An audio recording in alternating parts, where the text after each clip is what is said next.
Assalamualaikum warahmatullahi wabarakatuh. Kami dari kelompok 1 ingin memberikan tutorial tentang uji sampel berpasangan atau two-parent sample menggunakan SPSS. Langsung saja, pertama di sini sudah ada skripsi yang akan kita olah datanya.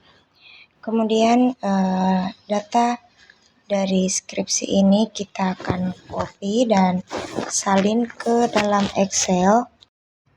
Di sini kita copy datanya saja, kemudian kita masukkan ke SPSS.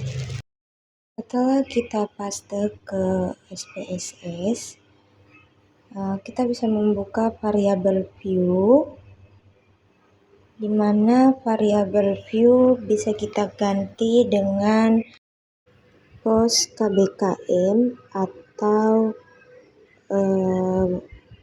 per KBKM. Kemudian di bagian measure-nya bisa kita ganti dengan menggunakan skal, dan di bawahnya juga skal. Nah, di bagian label bisa kita tulis labelnya dengan jelas. Di sini kita singkat saja menjadi KBKM siswa atau kemampuan siswa setelah perlakuan dan KBKM siswa sebelum perlakuan. Jadi kita akan melihat apakah ada perbedaan kemampuan berpikir kreatif mahasiswa sebelum dan setelah diajar dengan treatment atau perlakuan tertentu. Setelah itu kita ketik analyze. Langkah pertama kita akan menguji asumsi yang harus dipenuhi, yaitu normalitas data.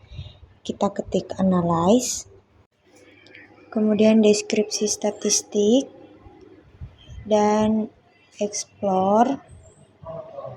Masukkan kedua variabel ke dependent list. Pastikan boot tercentang, kemudian block. Histogram, none, normality plot with test, kemudian continue. Oke. Otomatis akan muncul begini ya. Untuk menggunakan uji tes sampel berpasangan, kita harus pastikan kedua datanya berdistribusi normal. Misalkan seperti ini, ternyata untuk uji test of normality menggunakan Kolmogorov-Smirnov, data pretestnya itu tidak berdistribusi normal, tapi untuk Shapiro-Wilk dia berdistribusi normal. Kita anggap bahwa kedua datanya telah memenuhi distribusi normal, sehingga bisa kita lanjutkan ke analisis pengujian uji tes sampel berpasangan. Kita klik analyze, kemudian compare means. Setelah itu pirate sample to test.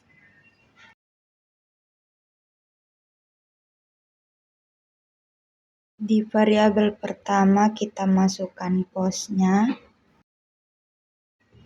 Kemudian di variabel kedua kita masukkan pirate-nya.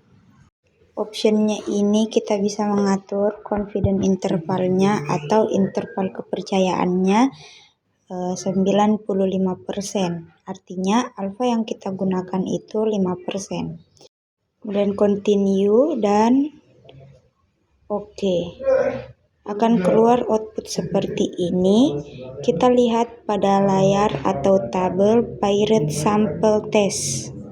Kita bisa melihat pada kolom signifikansi untuk selisih data kemampuan berpikir siswa setelah perlakuan dan sebelum perlakuan.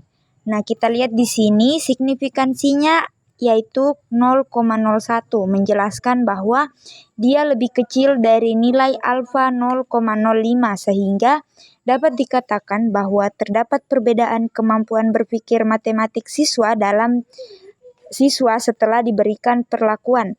Dalam hal ini, jika kita menggunakan uji satu sisi, maka kita bisa katakan bahwa terdapat peningkatan kemampuan berpikir kreatif siswa setelah belajar menggunakan multimedia interaktif dan nilai signifikansinya jauh di bawah 0,05.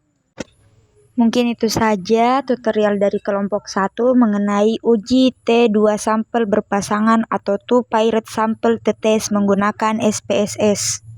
Sekian, wabillahi taufiq wal hidayah. Wassalamualaikum warahmatullahi wabarakatuh.